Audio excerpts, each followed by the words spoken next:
Avatar Meher బాబా key జై. సారే జహాన్ సే అచ్చా గీత రచయిత మొహమ్మద్ ఇక్బాల్ మెహర్ బాబాను కలిసిన అద్భుత ఘట్టం. ఈ సంఘటన 1930 జూన్ చివరిలో జరిగింది. లాహోర్ నుండి అమృత్సర్ వెళ్తున్న రైలులోని ఒక కంపార్ట్మెంట్లో 53 ఒక ముస్లిం వ్యక్తి బాబా వైపు అమితంగా ఆకర్షితుడయ్యాడు. తన పక్కన కూంచున్న కొత్త కుర్రాడ్ని తడుతూ ఉన్న బాబా వైపు అతడు రెప్పవేయకుండా చూస్తూనే ఉన్నాడు. కొద్దిసేపటి తర్వాత బాబా అతని వంక నేరుగా చూస్తూ మండలిలోని ఒకరి ద్వారా ఇలా తెలియచేశారు: నా మిత్రమా, అంతటా బ్రహ్మానందం తప్ప మరేమీ లేదు. దానికి ఆ వ్యక్తి, అది మీకు కావచ్చు, కాని మాకు కాదు అని బదిలిచ్చాడు. బాబా ఇలా సమాధానమిచ్చారు: నీవు దానిని చూడలేకపోతున్నావు కాబట్టే ఫిర్యాదు చేస్తున్నావు, కాని నేను చెబుతున్నాను, మన చుట్టూ ఆనందం తప్ప మరేమీ లేదు. నేను దానిని చూస్తున్నాను, ప్రతి క్షణం నేను దానిని అనుభవిస్తున్నాను. అప్పుడు ఆ వ్యక్తి, నేను ఈ ప్రపంచంలో దుఃఖం, సంఘర్షణ మరియు బాధను తప్ప మరేదీ అనుభవించలేదు. నాకు సంతోషమంటే ఏమిటో తెలియదు. నా జీవితం పట్ల నాకు పూర్తిగా విరక్తి పుట్టింది. ఇదంతా అజ్ఞానం వల్లే అని బాబా వివరించారు. నీకు నిజమైన ఆనందం యొక్క అనుభవం లేదు. అసలు సారాన్ని వదిలేసి నీడ వెంట పరుగెడుతున్నావు.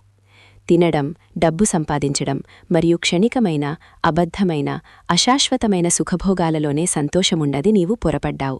అంతేకాదు, ఇవి నిన్ను శాశ్వతమైన నిజమైన ఆనందానికి మరింత దూరం చేస్తాయి. కాని ఆ ఆనందాన్ని నేను ఎక్కడ కనుగొనగలను? దానిని ఒకరు ఎలా చేరుకోగలరు అని ఆ వ్యక్తి అడిగాడు. సరిగ్గా పాయింట్కి వచ్చావు అని బాబా ఉత్సాహంగా అన్నారు. ఇప్పుడు నీవు నిజమైన దాని గురించి అడుగుతున్నావు, కోరుకుంటున్నావు. ఈ ఆనందాన్ని, సత్యాన్ని, భగవంతుణ్ణి కనుగొనాలనేదే నీ ఏకైక కోరికగా ఉండనివ్వు. ఈ తపనను నిరంతరం కలిగి ఉండు. అప్పుడు నీవు దానిని సాధిస్తావు.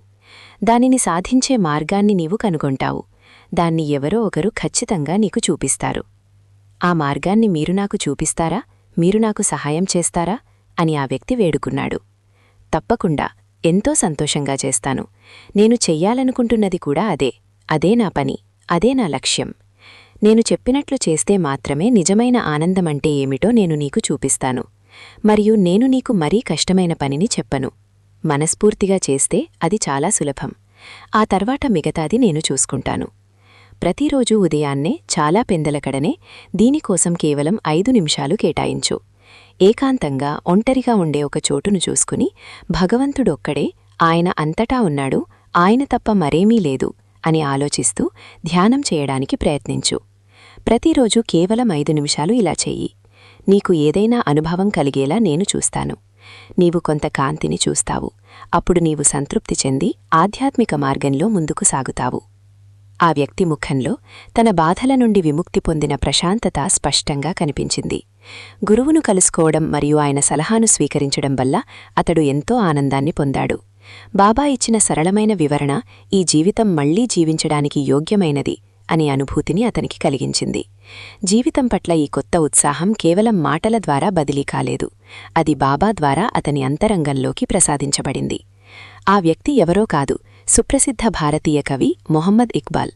బ్రిటిష్ పాలన నుండి స్వాతంత్ర్యం కోసం జరిగిన భారత స్వాతంత్ర్యోద్యమ సమయంలో అత్యంత ఆదరణ పొందిన ఒక జాతీయ గీతాన్ని ఆయన తర్వాత రాశారు. ఆయన రాసిన ఉర్దూ, పర్షియన్ కవిత్వం ఆధునిక కాలంలో అత్యంత గొప్పదిగా పరిగణించబడుతుంది. సారే జహాసే అచ్చా పాటను రాసింది ఆయనే. అవతార్ మెహర్ బాబా కీ జై.